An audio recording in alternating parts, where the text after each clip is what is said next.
எதிர்காலம் அங்கே கர்ஸ் சாபம் நிறைந்ததாக காணப்பட்டது. ஆனால் அவன் சொன்னான், சாபம் நிறைஞ்சதாக காணப்பட்ட எதிர்காலத்தை மாற்றி அமைக்கக்கூடிய ஒருவரை அவன் கண்டு கொண்டான். யார் அவர்? நம்முடைய ஆண்டவர். ஹல்லேலூயா. உன் எதிர்காலம் சாபம் நிறைஞ்சதா இருக்கா? உன் வாழ்க்கை சாபம் நிறைஞ்சதா இருக்கா? யாபேஸ் தேவனை நோக்கி முழங்கால் போடிட்டு, ஆண்டவரே என் வாழ்க்கையை என் எதிர்காலத்தை மாற்றிங்கப்பா, அது துக்கம் நிறைந்ததா இருக்கு என்று சொல்லி கர்த்தரை நோக்கி முறையிட்டான். அவர் எப்படிப்பட்டவரா? தானியேல் புத்தகத்தில் காலங்களையும் சமயங்களையும் மாற்றக்கூடியவர். ஹல்லேலூயா. உன் எதிர்காலத்தை மாற்றி அமைக்கக்கூடியவரும் உன் எதிர்காலத்தை நிர்ணயிக்கக்கூடியவரும் கர்த்தராக இருக்கிறார். ஹல்லேலூயா. அவர் உன் வாழ்க்கையில முதலிடமா இருக்கிறாரா, முக்கியத்துவம் பெற்றிருக்கிறாரா? அவர் உன் வாழ்க்கையில எங்க இருக்கிறார், அவருக்கு நீ எந்த இடத்தை கொடுத்திருக்கிற, அதை குறித்து பயம் இருந்தா போதும். எதை குறித்து பயப்பட வேண்டியதில்லை? எதிர்காலத்தை குறித்து பயப்பட வேண்டியதில்லை. இன்னைக்கு பார்க்கும்போது ரிவர்ஸ் இருப்பார். எதிர்காலத்தை குறித்து பயப்படுறோம், கர்த்தருக்கு பயம் இல்லை. வேதத்தை வாசிக்கல பயம் இல்லை, தேவனுக்கு பயப்படக்கூடிய பயம் இல்லை. பாருங்க, நான் தேவனானால் எனக்கு பயப்படக்கூடிய பயம் இங்கே. ஆனால் ஆண்டவர் சொல்ற, பணத்தை குறித்து பயப்படாத, என்னத்தை உண்பேன், என்னத்தை உடுப்பேன், என்னத்தை எதில் வசிப்பேன், இதை குறிச்செல்லாம் பயப்படாது. அதை குறிச்செல்லாம் நமக்கு பயம் இருக்கு. ஆனால் கர்த்தரை குறித்து பயம் இல்லை. யோசேப்புக்குள் காணப்பட்டது என்ன?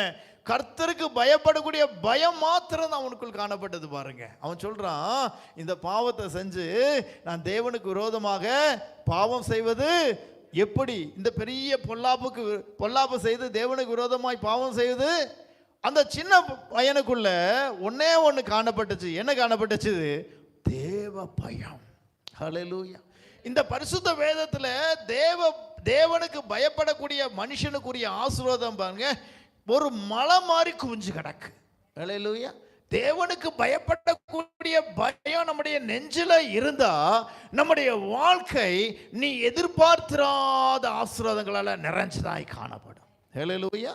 ஆண்டவர் அதை நம்முடைய வாழ்க்கையில விரும்புகிறார். மனுஷனோட வாழ்க்கையில பார்க்கும்போது அவனுக்கு தேவனுக்கு பயப்படக்கூடிய பயம் மாத்திரம் இல்லை, மற்ற எல்லா காரியத்துக்கும் பயப்படுறான். ஆனால் ஒன்றுக்கு பயப்படுறதில்லை. எனக்கு பயப்படல, தேவ பயம் இல்லை. இது தவறு, இது செய்யக்கூடாது, இது தேவனுக்கு விரோதமான பாவம். கொஞ்சம் கூட சென்ஸில் பாருங்க, விசுவாசிகள் கர்த்தருடைய பிள்ளைகள் ரட்சிக்கப்பட்டேன்னு சொன்னாலும் பாருங்க, நம்முடைய வாழ்க்கையில் என்ன காணப்படுகிறது? தேவ பயம் காணப்படாமல் துணிகரம் காணப்படுகிறது. பேசுறதுக்கு பயப்படுறதில்லை, ஊழியக்காரனை குறித்து பேசுறதுக்கு பயப்படுறதில்லை, ஆலயத்தை குறித்து பேசுறதுக்கு பயப்படுறதில்லை, விசுவாசிகளை குறித்து பேச பயப்படுறதில்லை. துணிகரம். மிரியாமுக்குள் தேவ பயம் இல்லாம போயிடுச்சு பாருங்க. ஆனா இந்த யோசேப்பு என்கிற சின்ன பையனுக்குள் இருந்த ஒரே ஒரு நல்ல சுபாவம் என்னது? தேவனுக்கு பயப்படக்கூடிய பயம். ஹல்லேலூயா. அந்த தேவனுக்கு பயப்படக்கூடிய அந்த ஒரு பயத்தை தான் ஆண்டவர் பார்த்தாரு. அவன் எதிர்பார்த்திராத எதிர்காலத்தை அவனுக்கு கொடுத்தாரு. என்ன எதிர்காலம்? அவனுடைய ஸ்டேட்டஸ் என்ன? கர்த்தர் அவனுக்கு குறிச்ச எல்லை எங்க?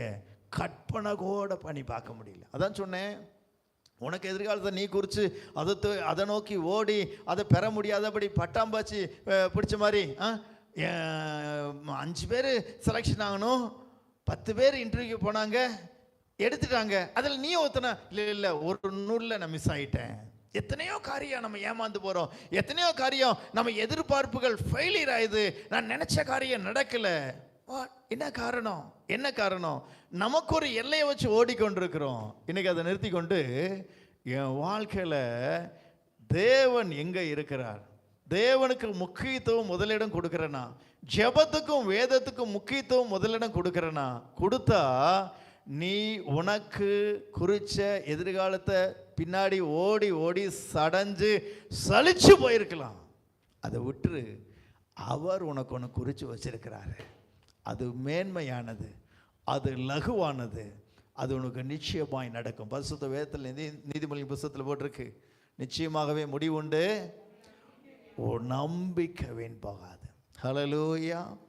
கர்த்தர் நல்லவர். முதலாவது யோசேப்புக்கு ஆண்டவர் அவன் எதிர்பார்த்திராத ஒரு எதிர்காலத்தை அவனுக்கு என்ன செய்தாரா? குறித்து விட்டார். ஹல்லேலூயா. என்னோட உங்களோட வாழ்க்கையில் நாம் எதிர்பார்த்திராத ஒரு நன்மைகளை, ஒரு எதிர்காலத்தை தேவன் எனக்கும் உங்களுக்கும் குறிக்கக்கூடிய ஒரு நல்ல தேவன். ஆமென். 2